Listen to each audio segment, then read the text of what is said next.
Captain Safdar نے جس طرح انہوں نے کل لکھا ہے، پرانا ہے ذرا، مزار قائد پر انتہائی توہین آمیز رویہ اختیار کیا، اس کی تمام اہل دانش اور پاکستانی قوم مذمت کر رہی ہے۔ مستنصر حسین تارڑ نے آج ایک بہت افسردہ تحریر لکھی۔ صفدر وہاں دختر ملت مریم نواز کے نعرے لگواتا رہا۔ آپ کیا کہتے ہیں؟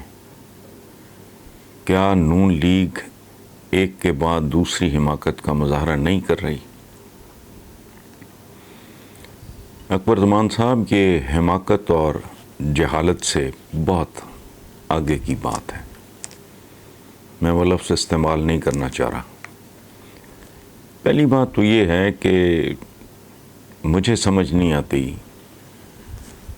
کہ یہ کیپٹن ریٹائرڈ صفدر کا مسئلہ کیا ہے۔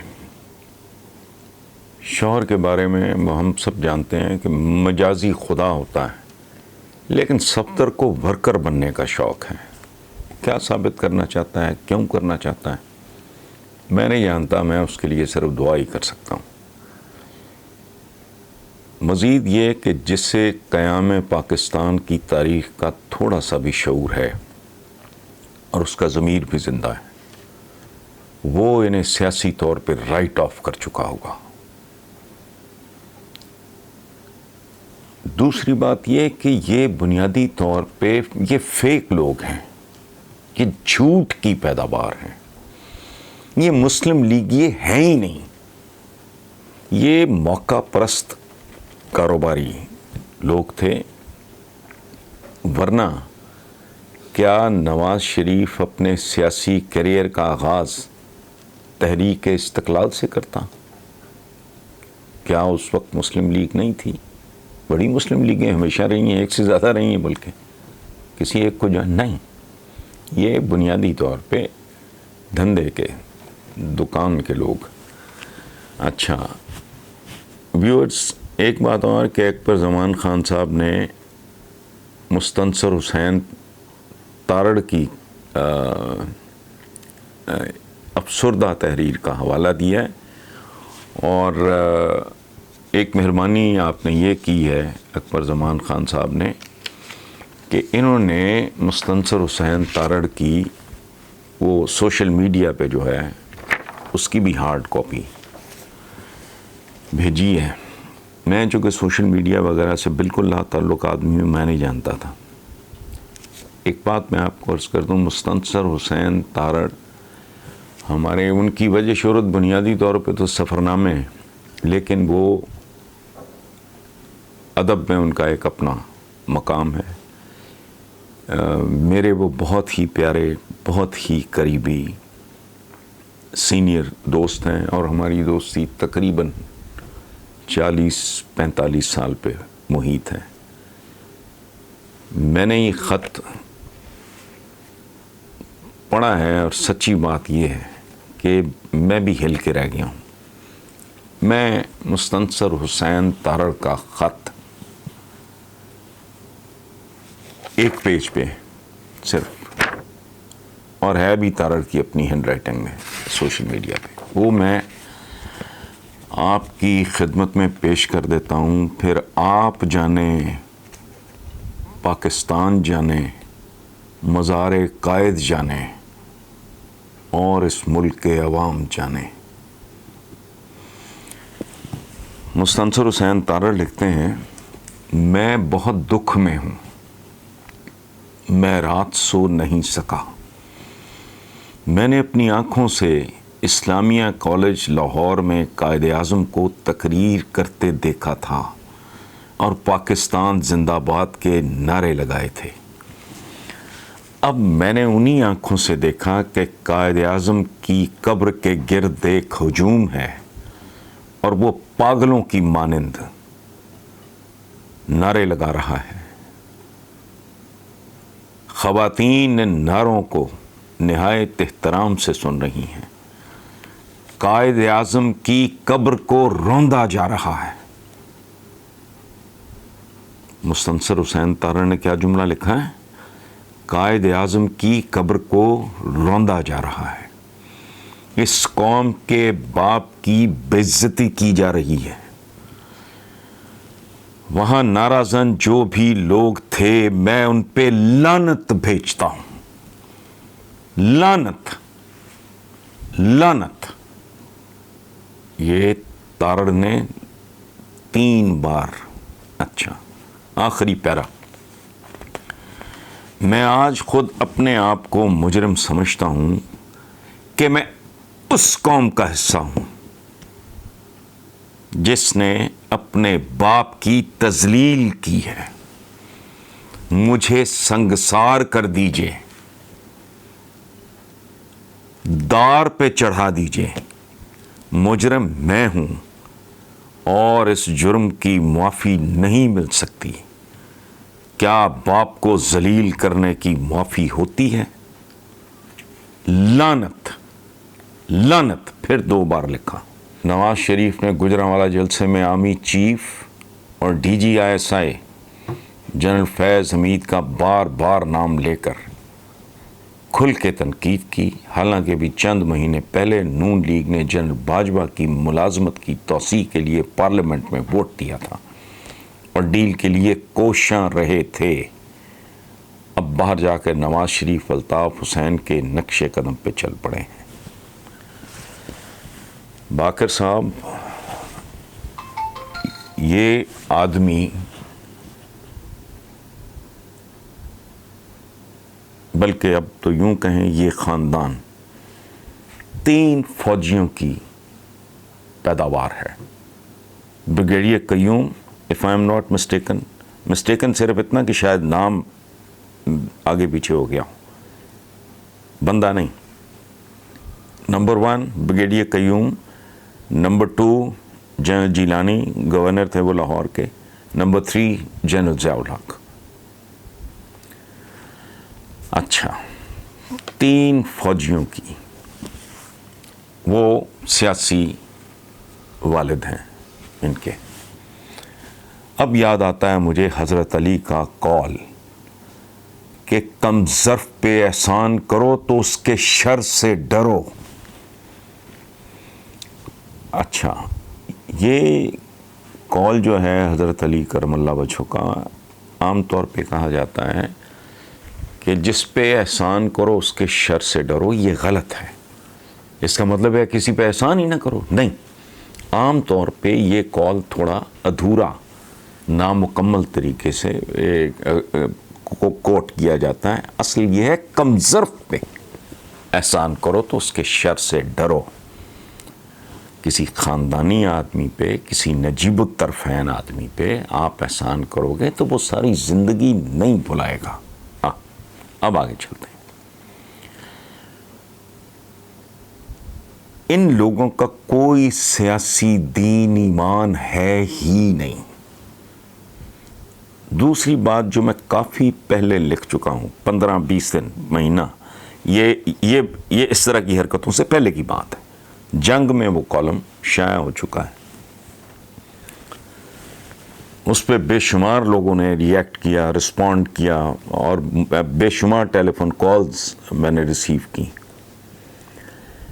جو بات میں نے لکھی اس کالم میں، اس کا خلاصہ یہ ہے کہ مختلف پریشرز کی وجہ سے نواز شریف صاحب دماغی طور پہ سٹیبل نہیں رہے۔ ٹھیک،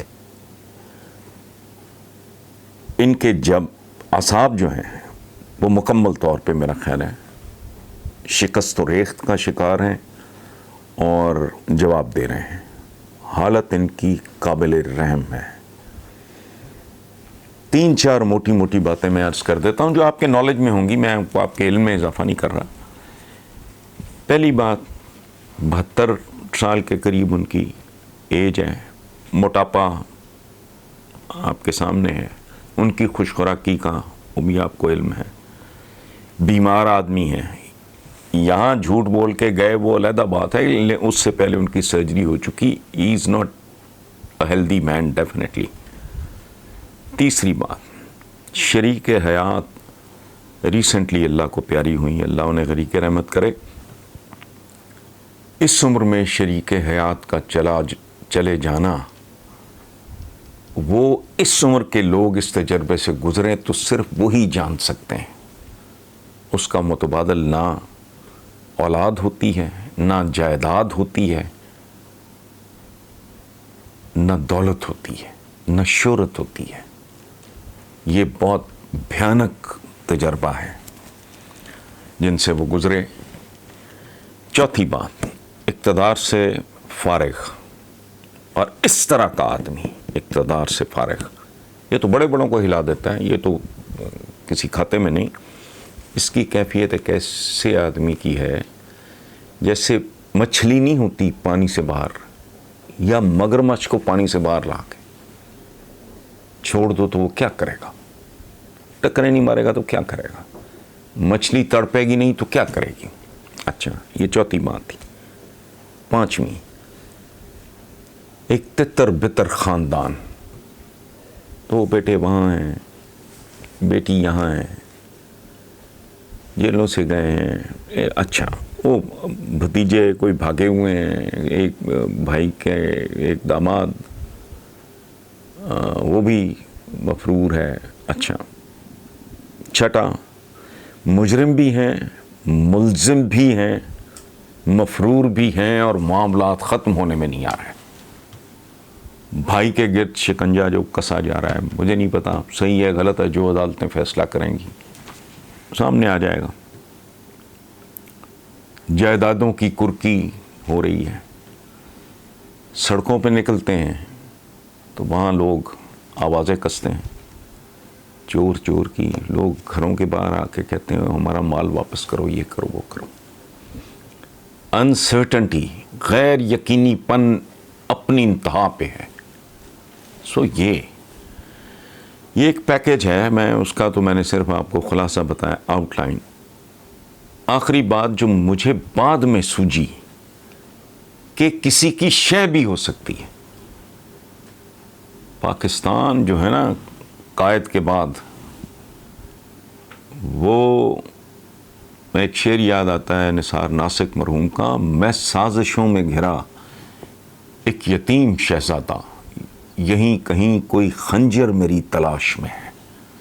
پاکستان کے دشمنوں کی کمی نہیں ہے، تو کسی کی شے بھی ہو سکتی ہے، کس کی ہو سکتی ہے؟ I leave it to your imagination۔ آپ مجھ سے بہتر جانتے ہیں، مجھ سے بہتر سوچ سکتے ہیں۔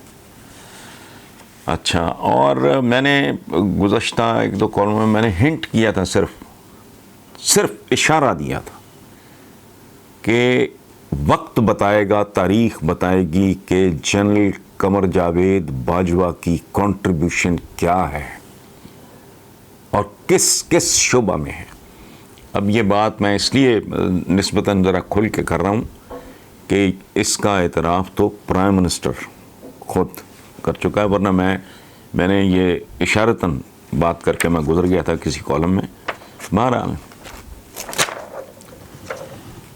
اگلا جاوید عمر صاحب کا سوال ہے کہ لاہور سے، پیر پگاڑا کا مشہور زمانہ قول ہے کہ نواز شریف کبھی گریبان پکڑ لیتا ہے اور کبھی پاؤں پکڑ لیتا ہے، آپ اس پہ کیا کہتے ہیں؟ میں نے جاوید عمر صاحب، میں نے کیا کہنا ہے،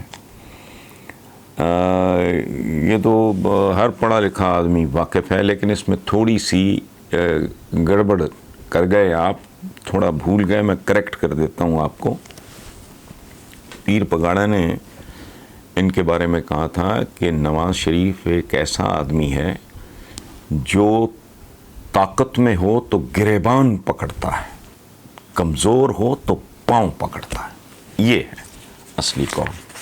لیکن اس پہ ظاہر ہے کسی تبصرے کی ضرورت نہیں ہے، آپ نے لکھا، میں نے اس کو ریپیٹ ہی کیا، اس پہ میں کیا ایڈ کر سکتا ہوں؟ پیر صاحب بہت وائز آدمی تھے، تو ظاہر ہے انہوں نے ان کو نپٹا بھی ہے، برتا بھی ہے، بھگتا بھی ہے، دیکھا بھی ہے، سمجھا بھی ہے، تو ٹھیک ہی کہا ہوگا، مجھے نہیں اندازہ۔ اگر وزیر اعظم عمران خان عوام کے مسائل، مہنگائی، بے روزگاری وغیرہ پہ اپنی توجہ مرکوز کریں اور شر اور زر آگے انہوں نے بریکٹس میں لکھا ہے، شر انہوں نے لکھا ہے شریفوں کے لیے اور زر لکھا ہے زرداری صاحب کے لیے، کہ معاملات اداروں اور عدالتوں پہ چھوڑ دیں، تو کیا یہ بہتر نہیں ہوگا؟ بڑی پتہ کی بات کی ہے آپ نے شمشیر خان صاحب، ڈیفینیٹلی آپ کی بات 100% درست ہے، لیکن اس میں ایک تھوڑا سا مسئلہ ہے. It is for the government, it is for Imran Khan and is P T I to think about it.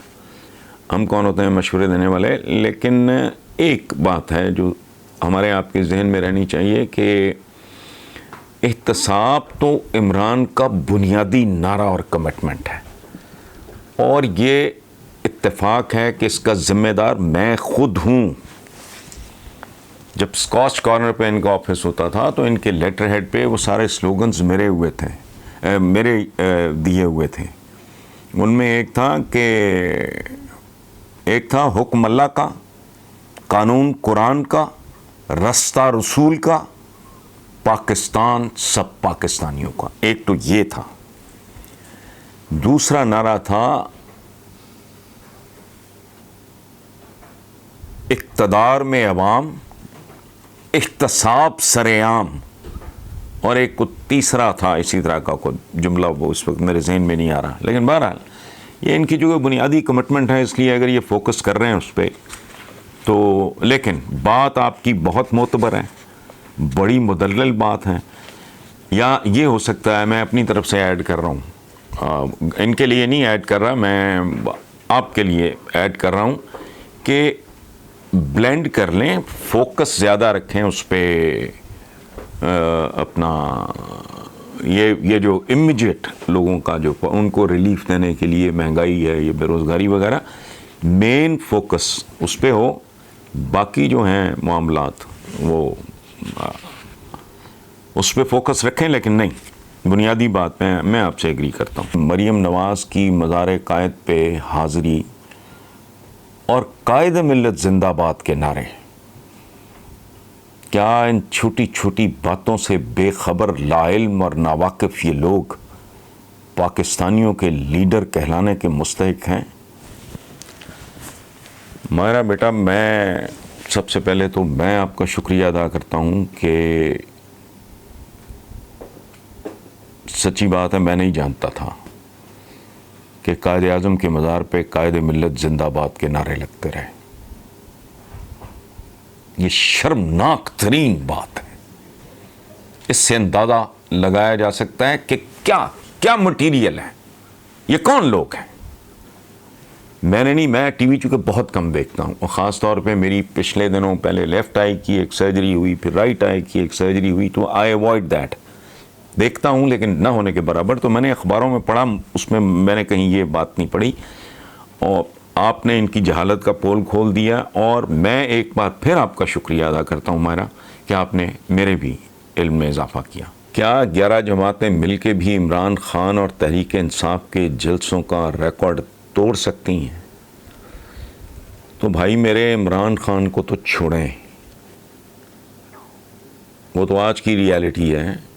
86 میں جب بے نظیر بھٹو جلاوطنی کے بعد پہلی بار لاہور آئیں تو دنیا جانتی ہے، ایک زمانہ جانتا ہے کہ ایئرپورٹ، پرانے ایئرپورٹ کی بات کر رہا ہوں، اس وقت یہ والا ایئرپورٹ نہیں تھا، پرانے ایئرپورٹ سے لے کے داتا دربار تک لوگ ہی لوگ تھے. اور اس کی فوٹیج آج بھی اویلیبل ہے، اگر کہیں آپ کو مل جائے تو دیکھ لیں، آپ تصدیق کرنا چاہیں تو ہو جائے گی. یہ وہ لوگ ہیں جو ویسے ہجوم کا تصور بھی نہیں کر سکتے. یہ تاجر ہیں. وہ بہرحال لیڈر تھی، میں نے اس کو 27 سال ان کی موت تک میں نے کھل کے اپوز کیا، اسی پارٹی کے لیے جیلیں بھی کاٹی. پھر جب مجھے سمجھ آئی کہ نہیں، یہ پرو عوام لوگ نہیں ہیں، تو I turned against them till death. اچھا، اور یہ لوگ تو سوچ بھی نہیں سکتے اس طرح کا ہجوم، اس طرح کی فالوئنگ. اور یقین مانے، جس دن لوگوں کو یقین آ گیا کہ ان لوگوں کی واپسی ناممکن ہے. لوگ ان کے سلام کا جواب بھی نہیں دیں گے. لوگ ڈسے ہوئے ہیں, لوگ ڈرے ہوئے ہیں. منتقم مزاج لوگ ہیں. یہ نواستے بھی ہیں, نواستے کس سرکاری کھاتے میں, ذاتی طور پہ نہیں, نواستے بھی ہیں, اور پھر لوگوں کے ساتھ ایسا ایسا سلوک بھی کرتے ہیں کہ اللہ مان الحفیظ. سو لوگ ڈرے ہوئے ہیں کہ پچھلی دفعہ اتنی طویل جلا وطنی کے بعد یہ آ کے پھر سر پہ سوار ہو گئے تھے, دوبارہ ایسا نہ ہو جائے. جس دن لوگوں کو یہ میسج چلا گیا کہ نو, ان کے سائے بھی ان کا ساتھ چھوڑ دیں گے.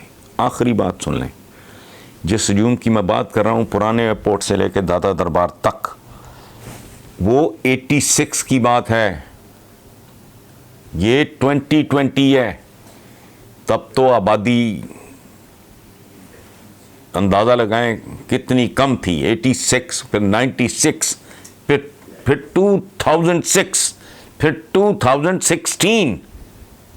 آپ اندازہ لگائیں, وہ 34 سال بنتے ہیں, کتنی آبادی تھی. یہ تھا ہجوم. Thank you very much.